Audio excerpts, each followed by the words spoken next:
Draft boards are being finalized across the league right now, and while everyone's focused on which quarterback goes where, there's a completely different conversation happening behind closed doors that could define the next era of NFL defense.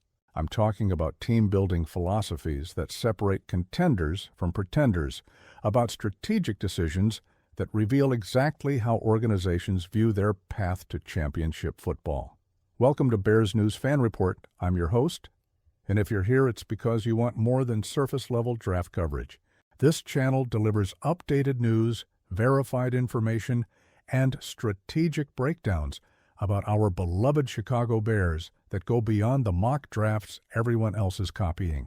Today, I need to walk you through something fascinating that's emerging in the 2026 draft landscape, something that directly impacts how we should evaluate our own team's direction, and something that shows just how dramatically different teams are approaching the same problems. This isn't just about one pick or one player. This is about understanding the fundamental philosophies that separate organizations like the Bears from teams taking completely opposite approaches to building championship rosters. Let me start by painting the picture of where we are as a league heading into the 2026 draft, because understanding context is absolutely critical before we dive into specific decisions. The NFL has become increasingly bifurcated in how teams approach roster construction, and nowhere is that more evident than in how teams are prioritizing defensive investment. Some organizations are betting everything on generating pressure off the edge, believing that elite pass rushers are the foundation of championship defense. Other teams are taking a completely different approach, investing heavily in coverage players who can take away passing windows and force quarterbacks into mistakes, even when pressure doesn't get home immediately. Neither philosophy is objectively right or wrong, but the choices teams make reveal everything about their defensive identity and their beliefs about how to win in today's NFL. Now, before I get into the specifics of what I'm seeing in this draft cycle, I need you to understand why the 25th and 29th picks in this particular draft matter so much for this conversation. These aren't top 10 selections where teams are typically reaching for the highest ceiling, regardless of immediate fit. These are picks where teams have a clear understanding of their identity, where they're selecting players to fill specific roles within established systems, where the choices reflect mature organizational philosophy rather than desperate attempts to find franchise cornerstones.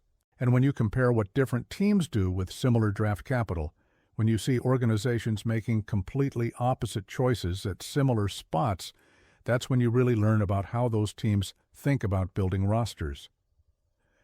Let me talk about defensive philosophy in the modern NFL because this is the lens through which everything I'm about to share needs to be understood.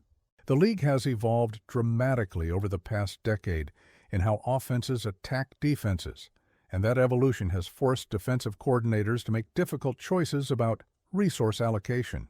Do you invest premium assets in edge rushers who can wreck game plans by collapsing pockets and forcing quick decisions? Or do you invest in coverage players who can eliminate throwing windows and force quarterbacks to hold the ball longer, betting that your base pass rush will eventually get home if receivers can't get open? Both strategies have produced championship defenses. Both have failed spectacularly when executed poorly, and both require organizational commitment that goes well beyond a single draft pick. The Chicago Bears have been pretty clear about their defensive philosophy under the current regime. We're building from the outside in. We're prioritizing pressure generation. We're betting that if we can consistently collapse pockets and force quarterbacks into bad situations, the coverage behind will be adequate, even if it's not elite. That's not just my interpretation. That's evident in how we've allocated resources over the past few seasons, in which free agents we've targeted, in how our draft boards have been constructed. And that philosophy is going to be on full display in the 2026 draft, based on the latest projections I've been analyzing.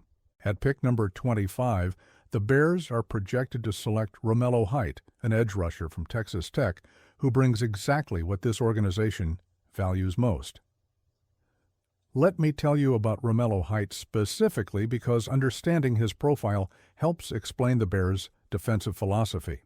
Height brings length and upside off the edge.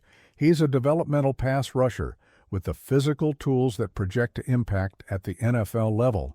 He fits the mold of a player who might not start immediately, but could develop into a legitimate difference maker within a couple seasons. The analysis describes him as giving Chicago another developmental pass rusher to pair with the existing front, which tells you everything about how the Bears view building sustainable pressure. We're not looking for one elite edge rusher to carry the entire pass rush. We're building depth and rotation where multiple players can contribute, and the collective unit becomes greater than the sum of its parts. But here's where this gets really interesting. And here's where I need you to pay close attention, because the contrast I'm about to highlight reveals something fundamental about how different NFL organizations think about defense. Just 4 picks later, at number 29, the New England Patriots make a selection that represents a completely opposite defensive philosophy from what the Bears are doing. And understanding why the Patriots make this choice, understanding what it says about their beliefs about championship defense, that's crucial context for evaluating whether the Bears' approach is the right one for our specific situation. The New England Patriots select Colton Hood, a cornerback from Tennessee. Now, on the surface, that's not surprising. The Patriots need secondary help. They're taking a defensive back, nothing shocking there. But when you dig into Hood's specific profile, when you understand what type of cornerback he is and what that reveals about New England's defensive philosophy, the contrast with what Chicago is doing becomes stark and fascinating. Hood is described as a physical corner who thrives in man coverage, someone who fits the Patriots' defensive DNA and adds toughness on the perimeter. The Patriots aren't drafting a coverage player who needs scheme help or who excels in zone concepts. They're drafting a guy who can lock down receivers one-on-one and eliminate them from the game plan. Let me break down what this philosophical difference actually means in practical terms, because this isn't just abstract draft analysis. This has real implications for how these teams will compete. The Bears' approach with Height assumes that if we can generate consistent pressure with our front seven, if we can make quarterbacks uncomfortable and force quick decisions, then our secondary doesn't need to be elite in man coverage because passes won't have time to develop downfield. We're betting on pressure-solving coverage problems. We're prioritizing investment in the trenches over investment in the back end. That's a very specific belief about how defense works in the modern NFL, and it's been validated by successful defenses in Green Bay, Pittsburgh, and other organizations that have built championship units around dominant pass rush. The Patriots' approach with Hood represents the opposite belief system.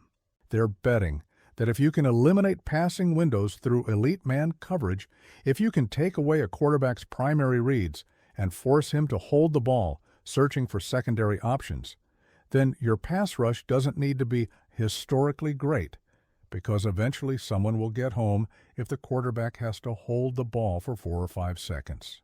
New England has always built this way, going back to the Belichick era, prioritizing cornerbacks who can play man coverage and take away half the field. It's a different path to the same destination, and it requires different types of players with different skill sets. Now, here's the question every Bears fan should be asking after understanding this contrast. Which approach is more likely to succeed in the current NFL landscape? And here's the honest answer that might make some of you uncomfortable. Both can work, but both also have significant risk, depending on execution and surrounding talent. The Bears' pressure-first approach works brilliantly when your edge rushers are actually elite and can consistently win one-on-one matchups. But if your pass rushers are just okay, if they're developmental guys who aren't ready to dominate yet, then you're asking your secondary to cover for extended periods while pressure hopefully develops. And that's a recipe for getting picked apart by elite quarterbacks. The Patriots' coverage-first approach works brilliantly when your cornerbacks can actually lock down receivers, but if they get beat, or if offenses can scheme them open, then you're relying on your pass rush to get home quickly, and that becomes a problem if you haven't invested enough in that area. Let me bring this back to the specific context of the Chicago Bears and why I'm actually optimistic about our approach despite the inherent risks. The Bears aren't putting all their eggs in one basket with height. We're adding to an existing foundation of pass rush talent that we've been building over multiple years. Height isn't being asked to be the guy who single-handedly transforms the defense. He's being added to a rotation where multiple players can contribute and the collective unit can generate consistent pressure. That's smart team building, that's sustainable roster construction, and that's how you create a defense that can remain effective even when individual players have down games or deal with injuries. We're not asking Height to be Aaron Donald or Micah Parsons. We're asking him to be a solid rotational edge rusher who can contribute within a system, and that's an achievable expectation. Contrast that with what the Patriots are doing with Hood. They're drafting a cornerback in the first round who's being asked to play man coverage and eliminate receivers, which is one of the hardest jobs in football and requires elite talent to execute consistently. If Hood develops into that kind of player, if he becomes a legitimate shutdown corner, then the Patriots hit a home run and their entire defensive philosophy gets validated. But if he's just a good cornerback, rather than a great one, if he can handle some receivers but gets exposed by elite talent, then New England's coverage first approach breaks down and they're left vulnerable. That's a higher risk, higher reward proposition than what the Bears are doing, and it requires more from an individual player to make the scheme work. I also want to talk about the broader draft landscape because understanding what other teams are doing helps contextualize the Bears' approach. Look at pick 26, where the Los Angeles Chargers select Olavide Ioane, a guard from Penn State. The analysis specifically notes that Jim Harbaugh is getting his kind of player, someone who brings toughness and reliability to the offensive line. The Chargers are building in the trenches, prioritizing physicality, betting that if they can dominate at the point of attack, then everything else will fall into place. That's yet another philosophy, yet another approach to team building, and it's different from both what the Bears and Patriots are doing on defense. I'm optimistic about the Bears' direction because we're showing consistency and commitment to a clear identity. We're adding developmental pieces that fit our system, rather than reaching for stars that don't align with our scheme. The 2026 draft will be a fascinating study in contrasting team-building philosophies, and I'm confident that our approach gives us the best chance to build sustainable defensive excellence that can compete for championships. If you want the deepest draft coverage and strategic analysis about the Chicago Bears, you need to subscribe to Bears News Fan Report right now. Hit that subscribe button, turn on notifications so you never miss a breakdown, and share this video with other Bears fans who want analysis that goes beyond the surface level. This is where you get the real story about how the Bears are building toward championship football. Bear down.